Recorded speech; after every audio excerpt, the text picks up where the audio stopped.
ایک بار پھر خوش آمدید آپ کو جرگے میں۔ ڈاکٹر صاحب، آپ اگلے سال کے لیے کیا سجیسٹ کرتے ہیں حکومت کو کہ وہ جو آپ کی نزدیک جو کامیابیاں ہیں اس سے فائدہ اٹھا دے اور ہماری معیشت بہتر ہو اور عام آدمی تک بھی اس کا فائدہ پہنچے؟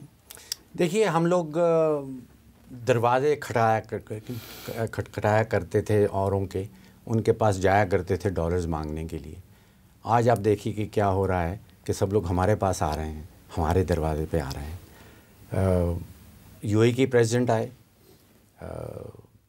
انڈونیشیا کا پریزیڈنٹ آئے، King Abdullah was here, prime minister Malaysia was here. یہ سب لوگ کیوں آ رہے ہیں یہاں پہ؟ یہ دنیا بھر کی کمپنیاں پاکستان کے اندر کیوں انویسٹ کرنا چاہ رہی ہیں؟ کچھ ہو رہا ہے جو ہمیں نظر نہیں آ رہا ہے، ان کو نظر آ رہا ہے شاید۔ ہم کہہ رہے ہیں کہ یہ سب خواب ہیں، ہم یہ کہہ رہے ہیں کہ معیشت کا بڑا برا حال ہونے والا ہے یا ہو چکا ہے۔ یہ باقی دنیا کو کیوں نظر نہیں آتا جو ہم پاکستان کے اندر بار بار بات اٹھاتے ہیں؟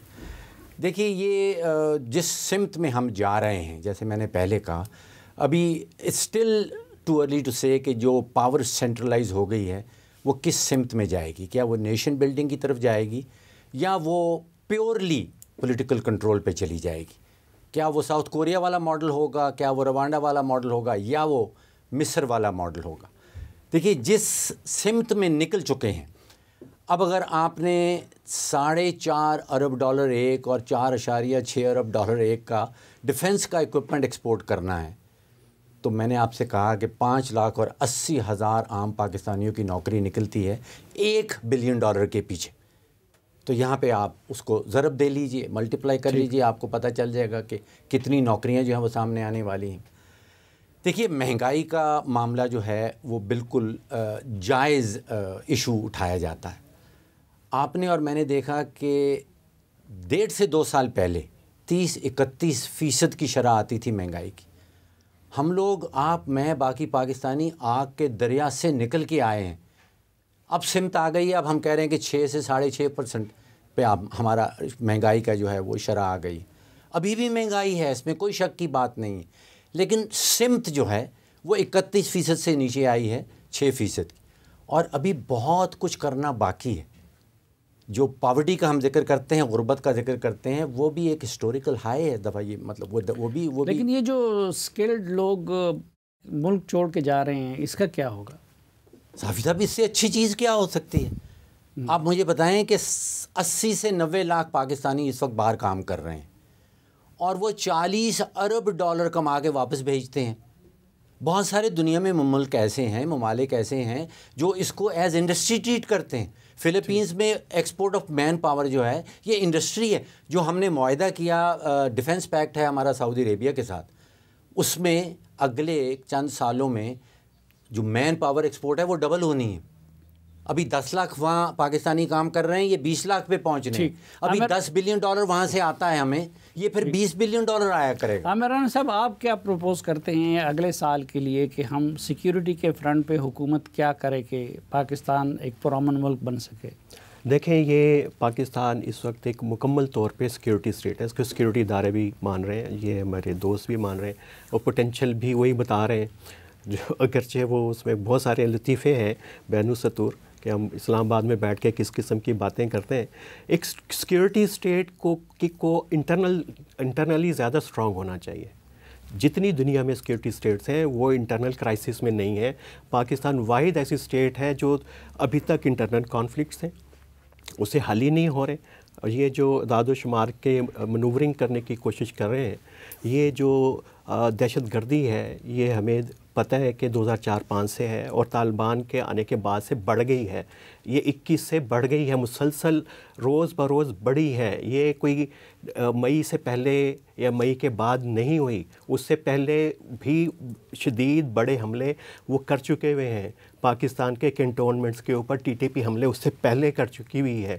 تو یہ مسائل ہیں، اس کو دیکھنی پڑے گی، تو اپروچ کو ٹھیک کرنا پڑے گا۔ ٹھیک اپروچ کیا ہو سکتا ہے؟ اپروچ ٹھیک، پہلے تو آپ کنسنسس کریں کہ آپ نے افغانستان آپ کا دوست ہے یا دشمن ہے، اس کے ساتھ افغانستان سے آپ نے اپنے اسٹریٹجک انٹرسٹ اس سے نکالنے ہیں، یا آپ نے ایک پیسفل نیبرہڈ رکھنی ہے۔ آپ نے افغانستان کے ذریعے اپنی سینٹرل ایشیا کے ساتھ جو ٹرانس نیشنل آپ کا ریلیشن شپ ہے اس کو سیکیور کرنا ہے، یا آپ نے ایک broader geo strategic global contexts کے اندر اس کو دیکھنا ہے؟ یہ چیزیں آپ طے کر لیں گے، پھر یہ ٹی ٹی پی کا مسئلہ ہو، وہ آپ ہر ریاست کا حق ہے پریمپٹیو اسٹرائک، پاکستان نے کی، ابھی بھی کر سکتا ہے، لیکن افغانستان سے تعلقات بھی۔ بلوچستان کے مسئلے کا سب کو پتہ ہے کہ حالات وہاں پہ شدید شدید شدید خراب ہیں، عام آدمی کا ٹرسٹ روڈ کر چکا ہوا ہے، ڈائلاگ کے علاوہ وہاں پہ کوئی دوسرا سلوشن نہیں ہے۔ یہ سب لوگ جو گورنمنٹ میں بیٹھے ہیں، جو باہر کچھ اور کہتے ہیں اور اندر سب یہ مانتے ہیں، تو وہ پتہ سب کو ہے کہ سلوشن کیا ہے، چیزیں کیسے ہوں گی۔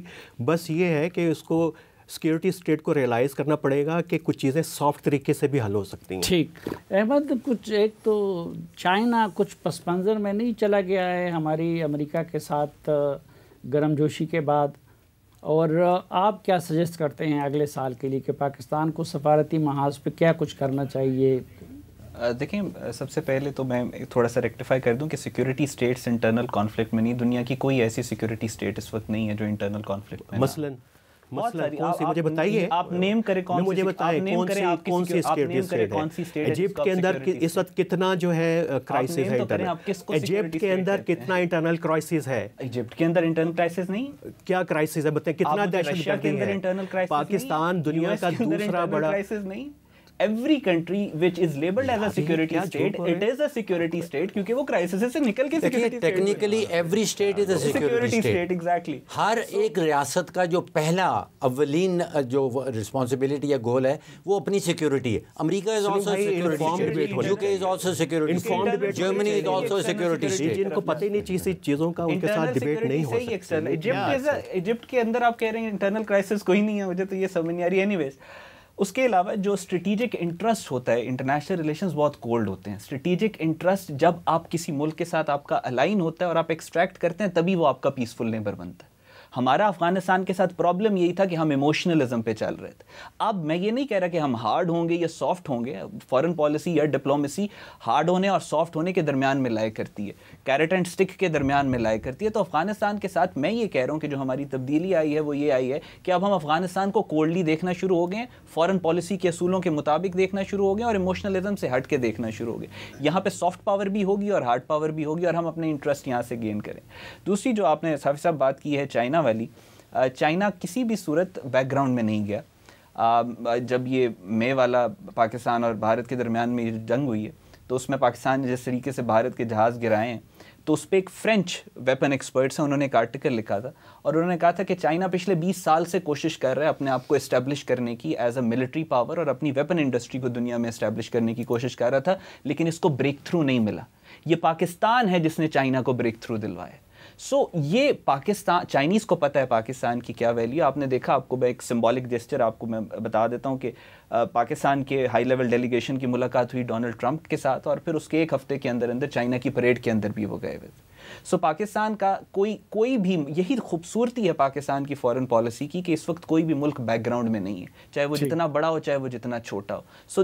یہ جو فارن پالیسی کی جو ڈائریکشن اب سیٹ ہوئی ہے، آگے آنے والے 2026 کے اندر ہمیں اسی ڈائریکشن کے اوپر بلڈ اپ کرنا ہے اور کچھ نیا نہیں کرنا۔ We don't need any other experiment, ہم نے جو کامیابی ہیں انہی پہ بلڈ اپ کرنا۔ بہت شکریہ احمد اللہ روی اور عامر رانا صاحب، ڈاکٹر فاروق سلیم صاحب ہمیں وقت دینے کے لیے۔ آج کے پروگرام سے ان کلمات کے ساتھ اجازت چاہوں گا کہ آپ کو اگلا سال بہت بہت مبارک ہو۔ اجازت دیجیے، اللہ حافظ۔